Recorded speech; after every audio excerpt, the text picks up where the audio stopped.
Health টিপসে আপনাদের সবাইকে স্বাগতম। আমাদের আজকের আলোচনার বিষয় 2 মিনিটে দাঁত সাদা করবে কলার খোসা। আচ্ছা, অতীতকালে তো ডাক্তার ছিল না, আর ছিল না নামকরা ব্র্যান্ডের পেস্ট ব্রাশ দাঁত মাজার জন্য। তাহলে কি তখন মানুষের দাঁত থাকতো হলদেটে আর দাগে ভরা? মোটেই না। মানুষের কাছে তখন ছিল হরেক রকম ঘরোয়া টিপস, আর তেমনই একটা হচ্ছে কলার খোসা দিয়ে দাঁত সাদা করা।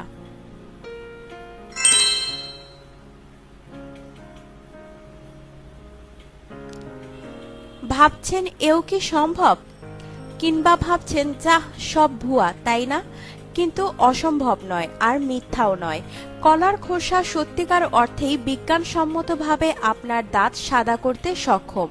সুতরাং ভুলে যান দাঁতে ডাক্তারের কাছে কারি কারি টাকা খরচ করার ভাবনা, আর ঘরে বসেই নিজের দাঁতগুলোকে রাখুন ঝকঝকে।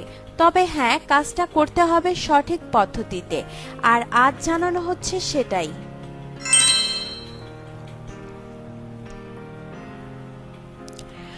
কলার খোসায় আছে প্রচুর পরিমাণে খনিজ উপাদান, বিশেষ করে পটাশিয়াম, ম্যাগনেসিয়াম আর ম্যাঙ্গানিজ, আর এরাই হচ্ছে দাঁতকে সাদা করে তুলবার প্রধান হাতিয়ার।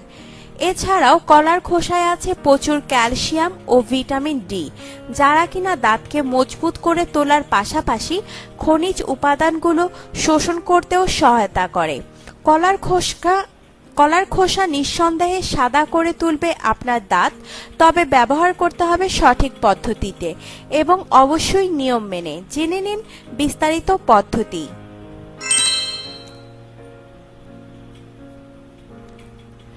প্রথমেই বেছে নিন সঠিক কলা। দাঁত সাদা করার জন্য ঠিকভাবে পাকা কলা হওয়া জরুরি। খুব বেশি পাকাও নয়, খুব বেশি কাঁচাও নয়।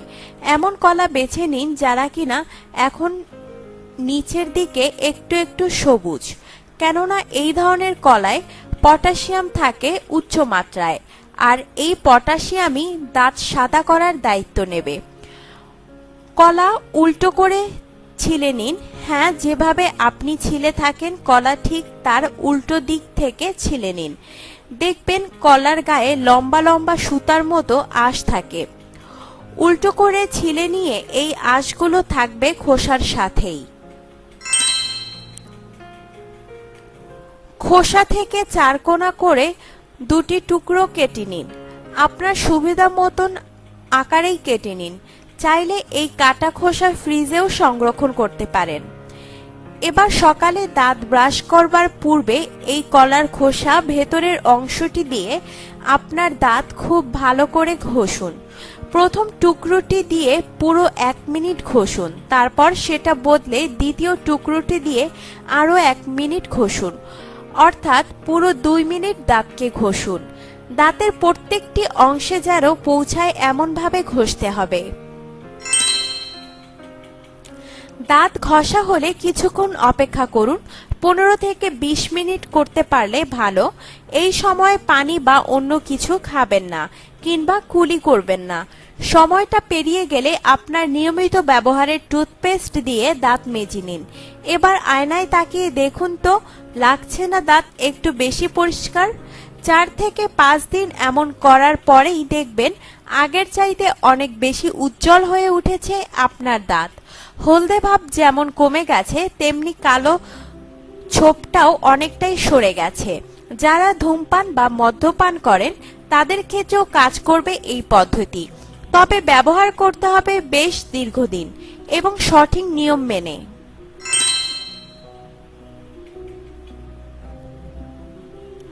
অবশ্যই মনে রাখতে হবে যে এটা কোনো ম্যাজিক নয়, তাই ভালো ফল পেতে নিয়ম মেনে ব্যবহার করতে হবে। অবশ্যই কমপক্ষে 2 মিনিট ঘষতে হবে। এই সময়টা জরুরি, বেশি ঘষলে আরো ভালো। ঘষার পর অবশ্যই সময় দিতে হবে খনিজগুলো দাঁতে শোষিত হবার।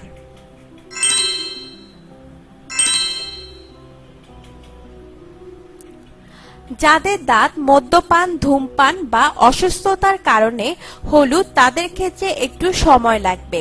কলার খোসায় প্রচুর পরিমাণে চিনি থাকে, তাই অবশ্যই দাঁত খুব ভালোভাবে মেজে নিতে হবে এবং এই কারণেই দিনে একবারের বেশি ব্যবহার করা যাবে না। যাদের দাঁত খুব একটা বেশি হলুদ নয়, তারা সপ্তাহে একবার ব্যবহার করুন।